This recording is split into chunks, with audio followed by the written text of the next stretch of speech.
आज के लेक्चर में हम चैप्टर 5 की एक्सरसाइज 5D सॉल्व करेंगे। हम 6th क्वेश्चन तक सॉल्व कर चुके हैं। यहाँ पर हमें 7th और 8th क्वेश्चन हमारा बच्चा है, उसे सॉल्व करेंगे। The length of a rectangle is 3 centimetre more than it's breath and the diagonal is 3 centimetre more than its length. Find the dimension of the rectangle. तो पहले हम क्या करते हैं, डायग्राम बनाते हैं। तो एक रेक्टेंगल होगा, ये है हमारा एक रेक्टेंगल, और इस रेक्टेंगल में ये लेंथ होगा और ये ब्रेथ होगा, ये हो गया। और डायगोनल की भी बात की है, तो डायगोनल क्या होता है, जो अपोजिट कॉर्नर को मिलाती है लाइन, वो डायगोनल। ये हो गया हमारा डायगोनल, ये लेंथ हो गया, ये ब्रेथ और ये डायगोनल। अब देखिए क्वेश्चन में क्या कह रहा है, the length of a rectangle is 3 centimetre more than it's breath. Length 3 centimetre ज्यादा है ब्रेथ से। क्या कह रहा है कि ये जो लेंथ है ये 3 सेंटीमीटर ज्यादा है ब्रेथ से। तो L अगर B मान लीजिए 3 होगा, L क्या होगा, 6 होगा। अगर ब्रेथ 6 होगा तो L क्या होगा, 9 होगा। यही कह रहा है ना कि लेंथ 3 सेंटीमीटर ब्रेथ से ज्यादा है, ये ज्यादा है, तो हमने लिखा कि L is equal to B plus 3। ये चीज आई, ये पहला इक्वेशन हो गया यहाँ से। फिर क्या कह रहा है, and the diagonal is 3 centimetre more than its length. Diagonal क्या है, 3 सेंटीमीटर ज्यादा है लेंथ से। लेंथ से 3 सेंटीमीटर ज्यादा है ये डायगोनल। अगर लेंथ 6 है तो डायगोनल 9 हो जाएगा। 2 इक्वेशन बन गई, समझ में आया ये। अब क्या करना है, अब यहाँ पर देखिए L की वैल्यू रख सकते हैं B प्लस 3, और यहाँ डायगोनल दिया हुआ है D is equal to L plus 3। तो यहाँ हम सबसे पहले क्या करते हैं, क्या करेंगे, सबसे पहले हम देखिए यहाँ हम देखेंगे रिलेशन, क्योंकि देखिए 3 चीजें ना, एक लेंथ हो गया, एक ब्रेथ हो गया, एक डायगोनल। अब 3 चीजें हैं, हमें क्या चाहिए, सिर्फ एक इक्वेशन, एक ही वेरिएबल चाहिए ताकि हम क्वाड्रेटिक इक्वेशन बना पाए। यहाँ तो 3 आ गए, तो हम यहाँ पे इन दोनों का रिलेशन देखते हैं। तो देखिए ये ब्रेथ, ये भी ब्रेथ होगा, ये लेंथ, ये भी लेंथ होगा, और ये 90 डिग्री होता है रेक्टेंगल में। और आपने पढ़ा है क्लास 9th में, क्या पढ़ा है, राइट एंगल ट्रायंगल का पाइथागोरस थ्योरम। तो ये राइट एंगल ट्रायंगल है, यानी पाइथागोरस थ्योरम लग जाएगा। पाइथागोरस थ्योरम याद है, 90 के जो सामने होता है उसे कहते हैं हाइपोटेन्यूज।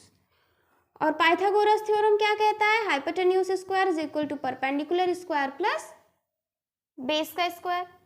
हाइपोटेन्यूज क्या है, डायगोनल, तो हम D लिख देते हैं। परपेंडिकुलर और बेस हम कुछ भी ले सकते हैं, चाहे से ले लें चाहे से। तो मान लीजिए परपेंडिकुलर लेंथ है तो L का स्क्वायर, बेस B है यानी ब्रेथ, तो ये हो गया। यहाँ से रिलेशन आया कि D square is equal to L square plus B square. यहाँ स्क्वायर में उधर जाएगा तो अंडर रूट हो जाएगा। ये चीज हो गया, समझ में आया।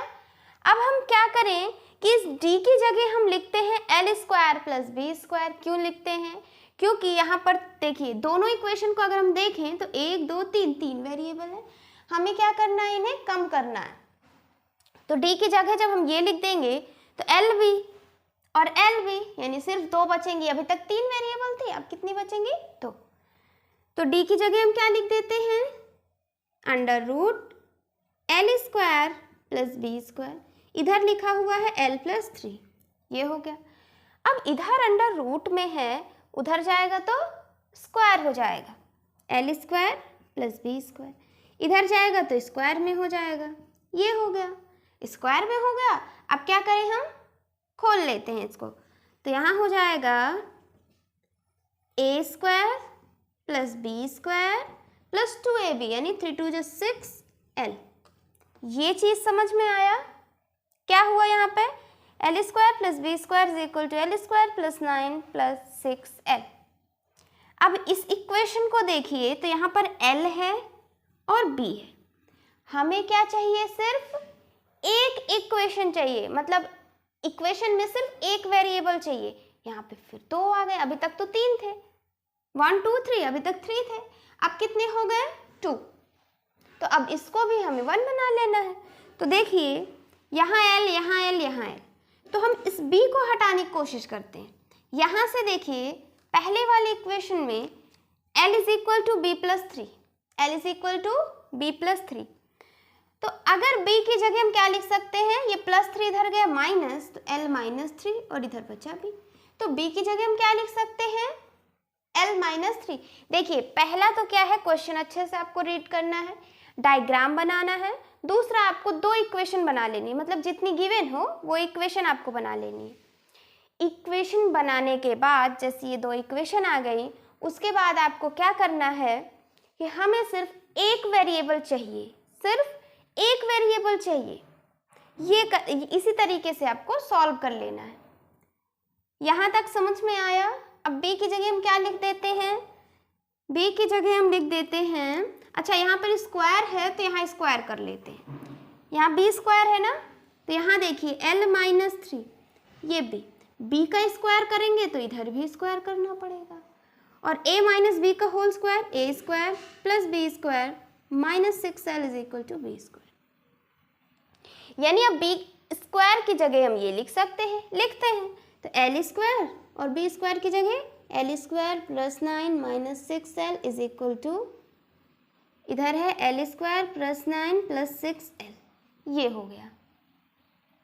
ये चीज़ समझ में आया। अब देखिए सब यहाँ पर इक्वेशन, इस इक्वेशन में देखिए एक ही variable l l l l, सिर्फ एक वेरिएबल आ गया, यानी अब हमारा ये क्वाड्रेटिक इक्वेशन में बन जाएगा और हम इजीली सॉल्व कर पाएंगे। यहाँ से देखिए l l 2l स्क्वायर हो गया, ये प्लस में इधर आएगा माइनस हो जाएगा, ये हो गया। फिर यहाँ पर क्या लिखा है माइनस 6l, ये प्लस 6l इधर आएगा माइनस 6l हो जाएगा। फिर क्या लिखा है प्लस 9, इधर प्लस में इधर आएगा माइनस 9, इधर बचा 0, इधर की सारी चीज़ें उठा करके लेफ्ट हैंड साइड ले आए। अब यहाँ इसे सॉल्व करेंगे तो ये 9 माइनस 9 कैंसिल हो गया, 2l square minus l square क्या आ जाएगा, l स्क्वायर, ये अलग है यहाँ पर l स्क्वायर, और माइनस 6l माइनस 12l, और क्या आया इधर 0, इधर कुछ है ही नहीं, ये हो गया। अब क्या करें, अब ये क्वाड्रेटिक इक्वेशन के फॉर्म में तो है नहीं, क्वाड्रेटिक इक्वेशन के फॉर्म में तो है नहीं कि ax square plus bx plus c is equal to 0। तो अब क्या करें, अब देखिए यहाँ पे कॉमन मिल रहा है तो कॉमन ले लेते हैं, l कॉमन हो गया, यहाँ l minus 12 is equal to 0। देखिए बिना सॉल्व के जब हम सॉल्व कर रहे थे क्वाड्रेटिक इक्वेशन, तब क्या आता है, इधर और ये इज इक्वल टू, इस टाइप से आ जाता है ना। तो यहाँ पर देखिए ये आ गया l into L minus 12 is equal to 0। अब यहाँ से क्या होगा, यहाँ से हो जाएगा l इज इक्वल टू 0 और l minus 12 is equal to 0। समझ में आ रहा है ना। अगर आपने प्रीवियस क्वेश्चन सॉल्व किए हैं जो मैंने कराए हैं तो आपको बहुत अच्छे समझ में आ रहा होगा। l इज इक्वल टू 0 हो गया, ये माइनस 12 उधर गया प्लस 12, ये l इज इक्वल टू 0, ये हो गया। अब यहाँ से लेंथ की 2 वैल्यू आ रही हैं, एक 0 एक 12। यहाँ पर दिमाग लगाइए, क्या कभी लेंथ 0 हो सकता है, कोई रेक्टेंगल है, क्या कभी लेंथ 0 हो सकता है, नहीं हो सकता, ना तो निगेटिव हो सकता है ना ही 0। अगर वो लेंथ है यानी कुछ ना कुछ तो उसकी डिस्टेंस होगी, थोड़ी सी ही सही लेकिन होगी ना, तो 0 नहीं हो सकता, तो ये चीज़ कैंसिल हो गया। अब लेंथ की वैल्यू बची कितनी, 12, कितनी बची, 12 बची। हमें क्या फाइंड करना था, find the dimension of the rectangle, dimension find करना था, यानी ब्रेथ और लेंथ फाइंड करना था। लेंथ यहाँ से आ गई 12, ठीक है। अब ब्रेथ भी निकाल लेते हैं, सेंटीमीटर में है तो सेंटीमीटर लिख देते हैं। अब ब्रेथ कहाँ से आ जाएगी, ये देखिए b is equal to L minus 3, L है 12, यहाँ पर रखेंगे, L है 12 -3 इज इक्वल टू B और ये क्या आ जाएगा 9। तो ब्रेथ क्या आ गया 9 सेंटीमीटर, लेंथ आ गया 12 सेंटीमीटर और ब्रेथ आ गया 9 सेंटीमीटर। क्वेश्चन समझ में आया? देखिए यहाँ कह रहा था the length of a rectangle is 3 centimetre more than it's breath. Length breadth का 3 सेंटीमीटर ज्यादा है, ये 9 है, इससे 3 ज्यादा 12। नोट कर लीजिए। 8th क्वेश्चन है in triangle PQR angle Q is equal to 90 degree and QR is 4 centimeter more than PQ. If area of triangle PQR is 96 centimeter square, find the sides of a triangle. एक triangle है जिसका Q angle 90 degree है, तो हम बना लेते हैं एक ट्रायंगल। एक ट्रायंगल ये हो गया। अब 90 डिग्री है तो इसी तरीके से बनेगा, यहाँ पर होगा 90 डिग्री और ये कौन सा एंगल है Q एंगल, और ये ट्रायंगल क्या है PQR, ये Q हो गया तो ये PQR ये हो गया। अब ये एक ट्रायंगल बन गया। अब क्वेश्चन में क्या कह रहा है QR is 4 centimetre more than PQ। चलिए पहले यहाँ पर देखेंगे कि ये एक राइट एंगल ट्रायंगल बन गया। राइट एंगल ट्रायंगल, तो यहाँ पर पाइथागोरस थ्योरम लग सकता है और हमें पता है 90 के सामने क्या होता है, क्या होता है हाइपोटेन्यूज होता है, और बची हुई दो साइड में किसी को भी बेस किसी को भी परपेंडिकुलर ले सकते हैं, तो ये बेस और ये परपेंडिकुलर हो गया। अब यहां से QR क्या हो गया बेस, PQ क्या हो गया परपेंडिकुलर। क्वेश्चन में क्या कह रहा है QR is 4 centimetre more than PQ। QR ये 4 सेंटीमीटर ज्यादा है PQ के, PQ से ये 4 सेंटीमीटर ज्यादा है। अगर यहाँ पर QR 6 है, नहीं यहाँ पर क्या लिखा है QR is 4 centimetre more than PQ, यानी अगर PQ 4 है तो ये क्या होगा 4 ज्यादा 8 हो जाएगा, 4 + 4 8। समझ में आया ना? अगर ये PQ 3 है तो QR क्या हो जाएगा 4 सेंटीमीटर ज्यादा यानी 7। ये इक्वेशन सही है, समझ में आया? ये हो गया यहाँ पर। अब यहाँ कह रहा है if the area of triangle PQR is 96 centimetre square. अब इसका एरिया निकालेंगे, तो राइट एंगल ट्रायंगल का एरिया निकालना आता है। क्या होता है area, half into base into height, ये होता है ना। यहाँ पे ये हाफ हो गया, बेस क्या है QR, ये बेस है, और हाइट क्या है H मत समझिएगा, ये हाइपोटेन्यूज है और हाइट हम कहते हैं परपेंडिकुलर को, तो ये है परपेंडिकुलर यानी PQ। ये आया एरिया क्या आया half QR into PQ। Area क्या है 96, तो यहाँ रखेंगे 96, ये हो गया हाफ क्या है QR, फिर क्या है PQ, ये चीज आया। अब यहाँ पर देखिए ये हाफ और ये 2 डिवाइड में इधर जाएगा मल्टीप्लाई में, तो पहले इसको कर लेते हैं। ये हो गया, क्या बचा QR इंटू PQ। तो QR की जगह हम PQ + 4 लिख सकते हैं। QR की जगह क्या लिखे PQ + 4, ये हो गया, और मल्टीप्लाई में है PQ। अब देखिए यहाँ पर जब हम इस इक्वेशन को देख रहे थे, ये सेकेंड इक्वेशन, तो इस इक्वेशन में 2 वेरिएबल, एक QR और एक PQ, 2 वेरिएबल आ रही थी। हमने क्या किया सब्स्टिट्यूशन मेथड से QR की जगह ये लिख दिया, तो यहाँ PQ यहाँ PQ, अब एक ही वेरिएबल है और जैसे एक वेरिएबल आ जाएगा हमारा आंसर आ जाएगा। PQ into PQ PQ square, PQ into 4 4PQ, ये हो गया। यहाँ 6 × 2 = 12, 9 × 2 = 18 19, ये हो गया। अब क्या करते हैं हम, ये प्लस में उधर गया माइनस में हो जाएगा, तो यहाँ पर हो जाएगा इज इक्वल टू 0, तो ये बन गया हमारा क्वाड्रेटिक इक्वेशन। अगर PQ को हम यहाँ पर लेट कर लें, let PQ is equal to x, अगर हम लेट कर लें कि PQ x होगा, हम क्यों कर रहे हैं ताकि बिल्कुल भी आप कंफ्यूज ना हो। आप ऐसे भी सॉल्व कर सकते हैं, लेकिन देखिए अगर हम x रख देते हैं तो ये x रखेंगे तो ये हो जाएगा x square, 4x minus 192 is equal to 0, यहाँ प्लस में है ये। तो ये बन गया क्वाड्रेटिक इक्वेशन। आप समझ में आया इस फॉर्म में।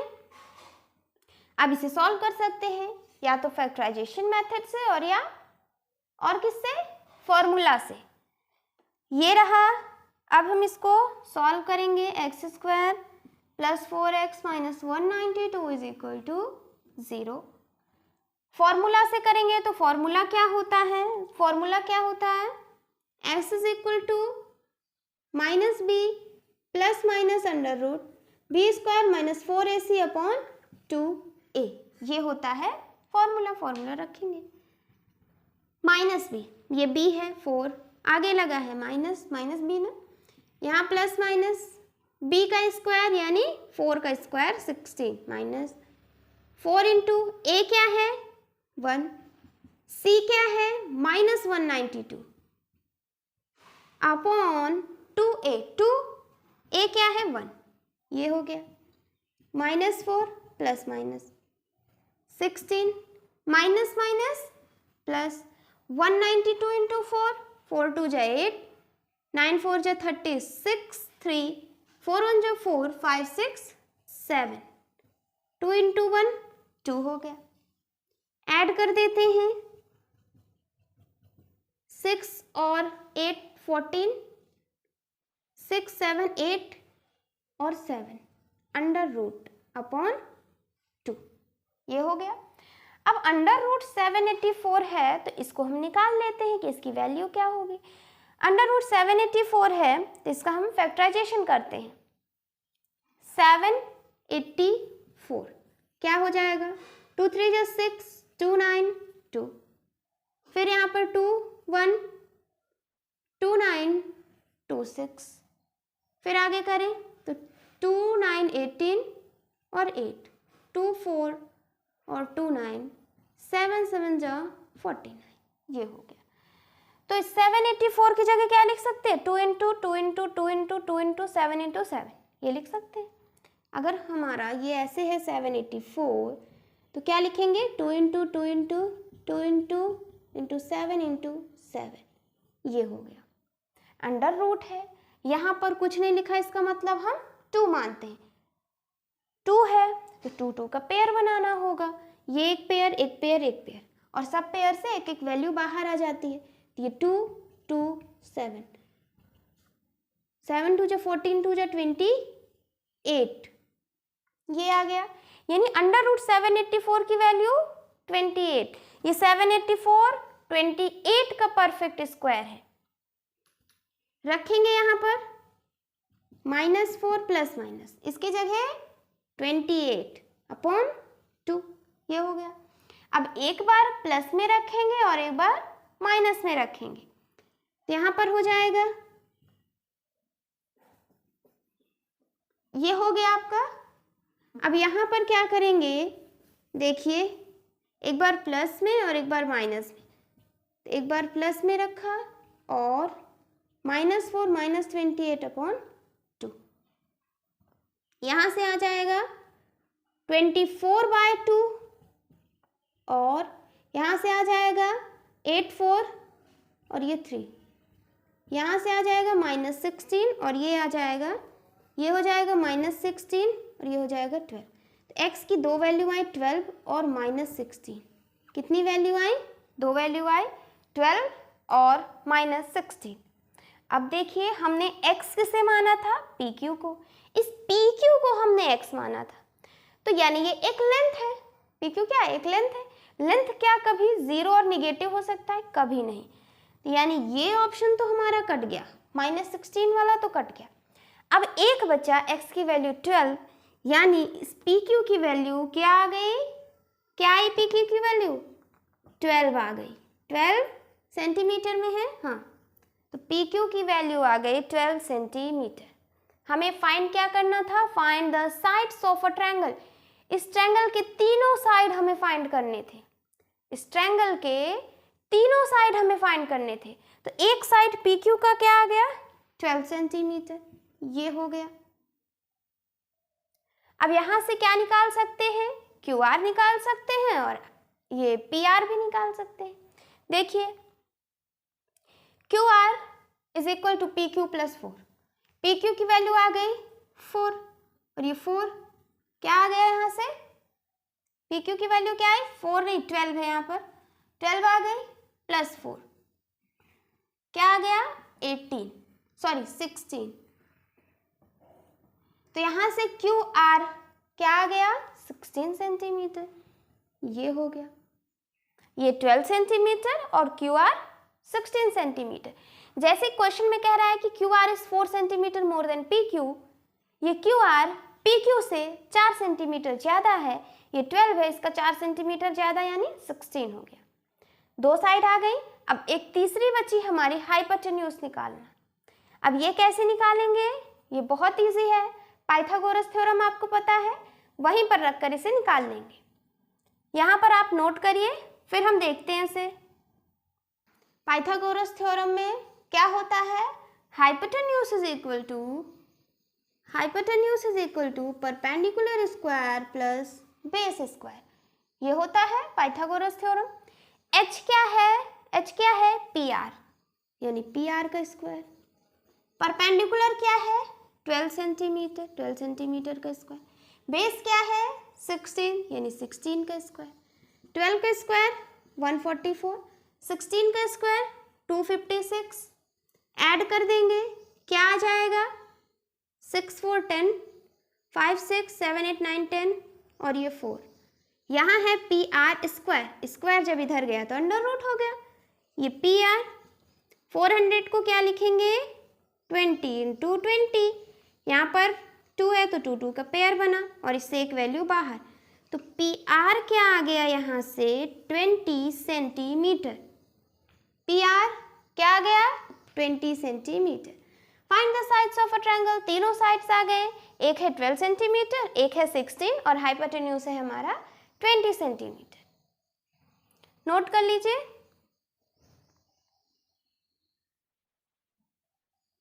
यहाँ से ये एक्सरसाइज 5D हमारी कंप्लीट हो गई। नेक्स्ट लेक्चर में हम न्यू एक्सरसाइज स्टार्ट करेंगे। Thank you for watching this lecture.